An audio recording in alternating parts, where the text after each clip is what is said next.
Hello everyone, আসসালামু আলাইকুম। সবাই কেমন আছেন? আশা করি অনেক ভালো আছেন। আমাদের এই জমিতে আলু এবং ডাঁটা চাষ করা হয়েছিল। আলুগুলো বড় হওয়ার পর এখানে আমার দাদি, আমার নানি এবং আমার মা সবগুলো আলু উঠিয়ে নিচ্ছে। আমারও অনেকদিন যাবত মনে হচ্ছিল আমি কবুতরের মাংস দিয়ে আলু দিয়ে রান্না করে খাবো। তাই আজকে মাকে বলেছি তরতাজা আলু দিয়ে তরতাজা কবুতরের মাংস রান্না করার জন্য। আমাদের জমিতে কিন্তু প্রায় ভালোই আলু হয়েছে। এগুলোকে দেশি আলু বলা হয়। এরপরে আমার নানু এখানে আলুগুলো কেটে নিচ্ছে। আর আমাদের বাড়িতে যে কবুতর পালে ওই কবুতরে কিন্তু আজকে রান্না করে খাবো। এরপর একটা কড়াই গরম করে এখানে কিছু তেল দিয়ে দিল। আর এই মাংসের মধ্যে মরিচের গুঁড়া, হলুদের গুঁড়া, লবণ সব পরিমাণ মতো দিয়ে দিচ্ছে। এরপর গরম করা তেলের মধ্যে পেঁয়াজ কুচি এবং মরিচ দিয়ে দিল। মরিচ আর পেঁয়াজ গুলো কিন্তু আগে থেকে কাটা ছিল। এরপর এখানে কিছু আদা বাটা দিয়ে দিল।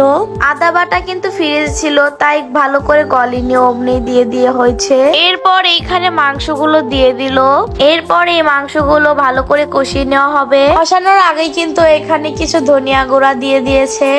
সাথে কিন্তু আমার 2-3টা এলাচ, দারচিনি দিয়েছে। এরপরে এখানে ভালো করে ধুয়ে রাখা আলুগুলো দিয়ে দিল। এগুলো সবকিছু ভালো করে কষিয়ে নিবে। কয়দিন আগে আমার আম্মু আমাকে ফোন দিয়ে বলে তার নাকি একটা বেডশিট লাগবে।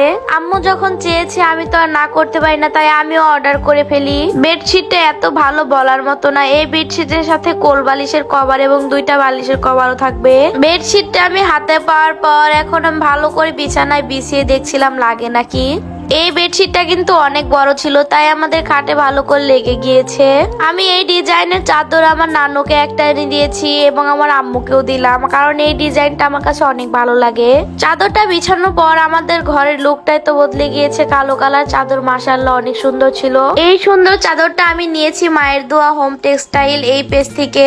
এই পেজের প্রোডাক্ট গুলো কিন্তু অনেক ভালো, অনেক কোয়ালিটিফুল। ক্যাপশনে আমি পেজটা মেনশন করে দেবো, আপনারা চাইলে এই সুন্দর সুন্দর বেডশিট এবং অন্যান্য জিনিসও নিতে পারেন। এরপর এইখানে কিছু পানি দিয়ে দিল। এইখানে আপনাদের পরিমাণ মতো পানি দিয়ে দিবেন, আপনারা কতটুকু ঝোল খাবেন এবং কতটুকু খাবেন না। এরপর রান্না হয়ে গেলে আমরা সবাই খেয়ে নিব। আজকে ব্লগটি এই পর্যন্ত। সবাই ভালো থাকবেন। আল্লাহ হাফেজ।